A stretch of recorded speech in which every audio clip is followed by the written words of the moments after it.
Au football, le professionnalisme paye toujours.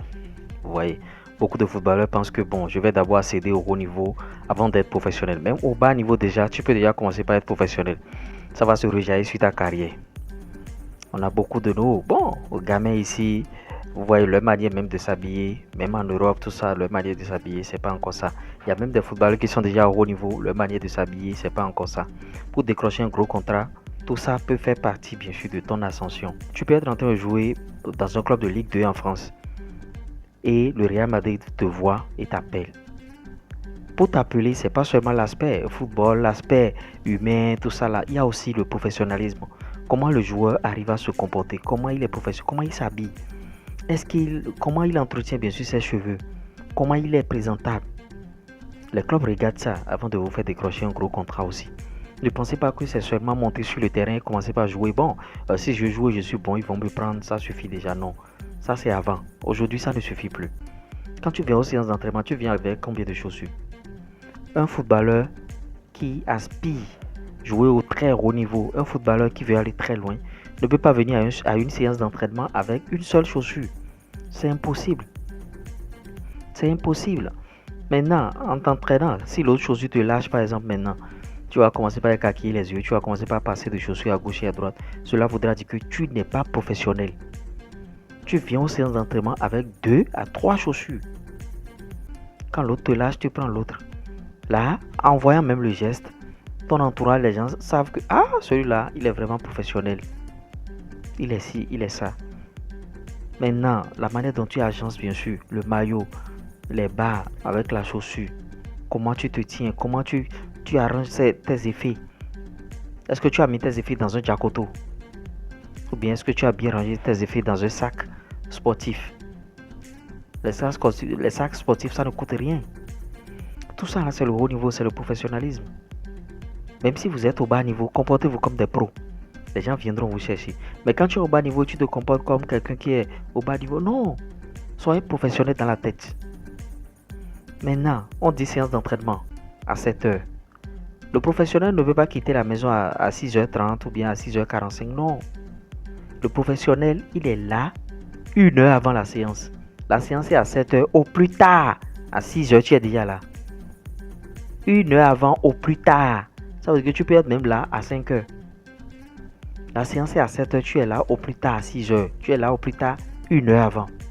Là, ça te permet de prendre possession des lieux. Le football, c'est vrai que vous jouez tout ça là, mais avant tout, c'est spirituel. Le fait de prendre possession des lieux, c'est spirituel. C'est-à-dire, tu viens, tu adaptes ton corps à l'environnement, tu regardes ce qui se passe, tout ça là. Tout ça fait partie de l'évolution. Supposons que tu viens à 10 minutes d'une séance d'entraînement. Les gens sont déjà là et tu t'habilles pressé, pressé, pressé, pressé, pressé. Quelqu'un a déjà pris possession des lieux avant ton arrivée. Et le terrain connaît celui-là plus que toi. Ce que je suis en train de dire, c'est des choses purement professionnelles. Vous voyez, c'est des choses que vous devez appliquer. Vous prenez possession des lieux une heure avant, au plus tard 1 heure avant la séance, tu es déjà là. Tu peux être en train de courir, tu peux être à la salle de gym, tout ça. Bon, tu vois. Il y a des clubs qui instaurent même, bon, retard, telle amende, retard. Toi là, ne regarde même pas ces choses-là. Il y a des footballeurs qui tombent dans ces panneaux-là, c'est-à-dire les retards à terre, tout ça. Viens seulement, ils commencent par travailler. Commence par travailler avant tout le monde. Et ne rentre pas avant tout le monde. Il faut partir après tout le monde ou bien au moment où tout le monde est parti. Si tu rentres avant tout le monde, bon, c'est comme si bon, tu viens, tu t'entraînes, tout ça. Non. Rentre dans l'environnement, rentre dans l'environnement. Tout ça fait partie du professionnalisme. Ça, c'est l'entraînement, ça. Maintenant, pour les matchs. Un joueur professionnel ne peut jamais venir à un match avec une seule chaussure. Vous voyez, l'aspect chaussure se retrouve encore au niveau des matchs.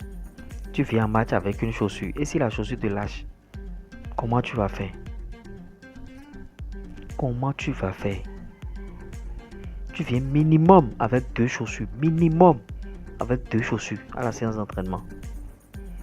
C'est ça qui fait de toi un joueur professionnel ou bien quelqu'un qui tend vers le professionnalisme. Mais quelqu'un qui veut évoluer, quelqu'un qui aspire à évoluer réellement. Tu vois? Maintenant, après le match, dans les vestiaires, quand le match se termine, si tu es un joueur vraiment professionnel, Quand le match se termine, automatiquement, ne reste pas trop sur le terrain. Automatiquement, rentre dans les vestiaires. Va te laver. Après toi, sois prêt. À la fin du match, lave-toi et sois prêt avant tout le monde. En attendant la conclusion de l'entraîneur, du président du club, si tu te comportes comme ça, tu iras au haut niveau. C'est ça qu'on appelle aspirer au haut niveau réellement. Être professionnel. Dans ton habillement, tout ce que tu portes, comment tu fais, on regarde tout ça. Pour décrocher un gros contrat, les gens vont regarder ça. Si tu ne comprends pas, tant pis pour toi, les gens vont regarder ça forcément.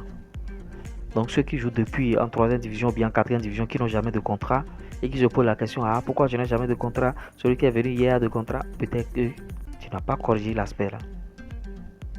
Peut-être que tu portes des chaussures déchirées, tu portes des bas déchirés, des habits déchirés. Bon, pour les clubs qui n'ont pas de maillot d'entraînement, comment tu te comportes pour les clubs qui n'ont pas de maillot d'entraînement? Maintenant, si le club n'a pas de maillot d'entraînement, je vais vous donner un secret. Si vous êtes un footballeur professionnel, ne portez jamais le maillot d'un autre club. Manchester, Barça, Milan, AC, non. Portez toujours des maillots neutres. Les maillots neutres là, il y en a plein. Vous pouvez commander, les gens vont vous coudre ça. Seulement que c'est un peu cher. On va vous coudre des maillots neutres que vous allez porter.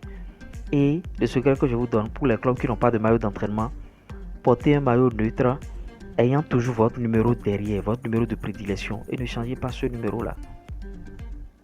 Ne changez pas ce numéro. Ça peut être un numéro insolite même. Je prends à tout hasard le numéro que moi j'aime, numéro 35.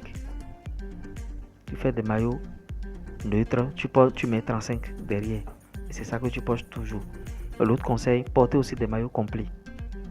Portez des maillots complets. C'est joli à voir. Si le club n'a pas de maillot d'entraînement, par exemple, sous le tropique ici, bon, c'est ce qui se passe. Même en France, il y a des clubs amateurs. Bon, si c'est pour jouer, même si c'est pour jouer dans ton quartier, sois professionnel. Même si c'est pour jouer devant ton portail, sois professionnel. En tout cas, je t'aurais conseillé au travers de cette vidéo. Pour plus de conseils, voilà, le numéro est en train de circuler. Tu peux me contacter. Je suis aussi disponible sur TikTok, sur Facebook aussi. Allez, à ciao.